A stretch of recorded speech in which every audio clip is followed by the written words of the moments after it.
Agresibo sa tingin, pero masarap kasama.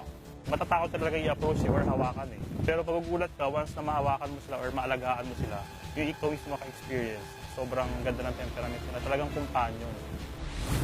Hindi lang basta alaga, suwak rin siya sa pamilya.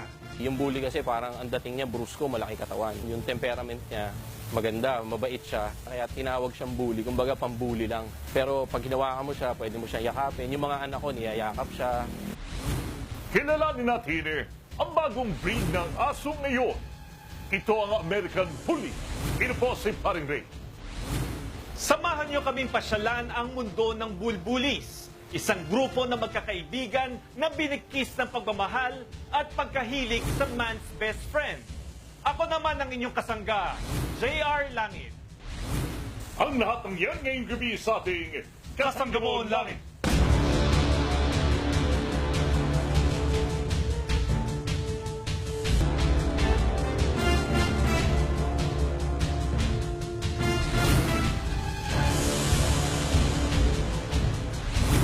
Isang breed ng aso ngayon, ang hit na hit hindi lamang sa Amerika, kundi maging sa Pilipinas.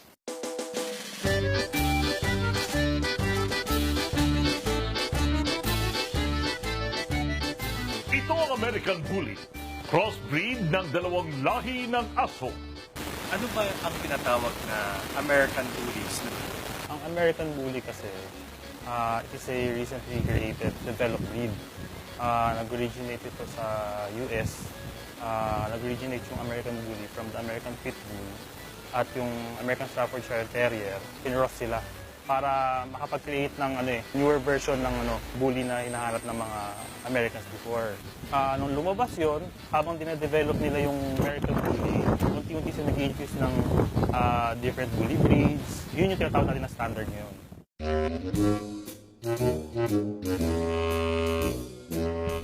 Mari mapagkamalang pitbull ang American Bully dahil sa kanyang itsura. Subalit may kakaiba itong karakter. Like 15 years ago, nag-start ako mag-alaga ng pitbull. Yung nagustuhan ko kasi before nun is yung temperament nila. Ngayon, nung na-introduce sa akin yung yung American Bully, nagustuhan ko sa kanila kasi una yung itsura nila eh.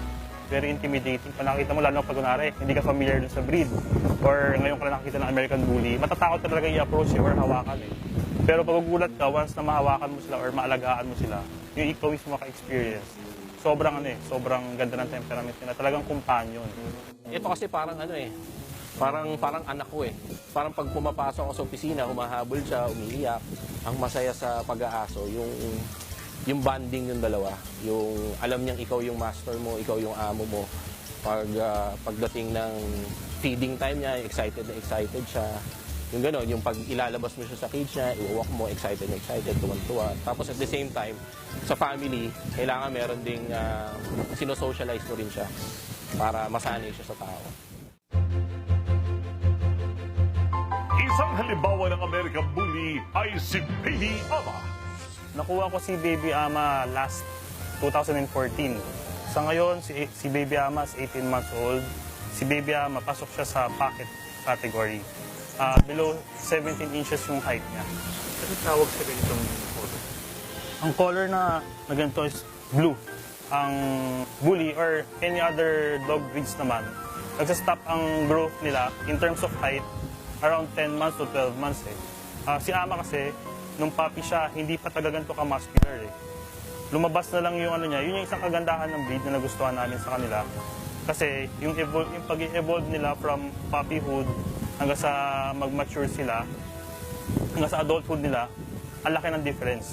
Kumbaga, yung mga muscles nila, yung head shape nila, yung head size, nagbabago talaga. Nariyan din si Tukmol at si Ninong.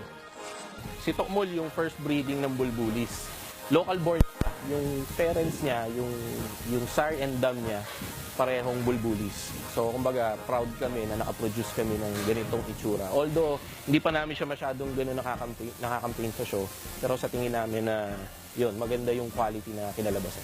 Sa bully kasi, unang titignan mo dyan, yung ulo, yung build ng katawan, yung buto niya, kung correct ba siya. Pag sinabi namin correct, kung yung bite niya, tinitingnan kasi yung bite niya, yung paa, Tapos kung yung top line niya, kung diretso ba, tapos yung buntot, yun.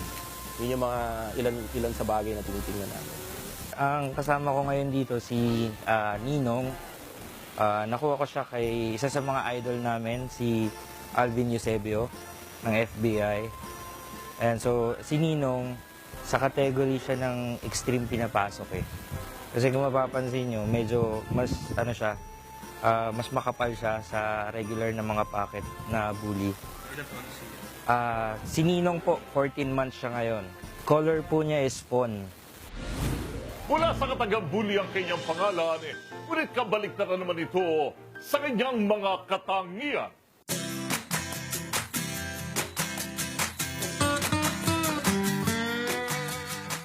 Ano ba nagustuhan mo sa bully? Sa bully, ako marami sir. Kumbaga compared kasi sa ibang aso, sila medyo madali namang alagaan. Tapos mabait. So dahil sa may mga anak din ako, nahahawakan ng mga anak ko. Kahit medyo malaki siya, yung iba natatakot hawakan, mukha daw kasing nakakatakot. Pero kabaliktaran yun sa bully breed po. Ang ears ng bully, ginagupit. Yes sir, kinakrap siya. So may mga iba't ibang klase rin, may mga short, may long, may battle crop kung tawagin. So depende sa gusto mo sir kung anong klaseng crop ang papagawa mo sa aso mo. May binabagayan din kasi. Kilalanin natin ang bullies at ang iba pang kayang gawin ng American Bully maliban sa pagiging family pet sa muling pagbabalik ng Kasanggamon Langit.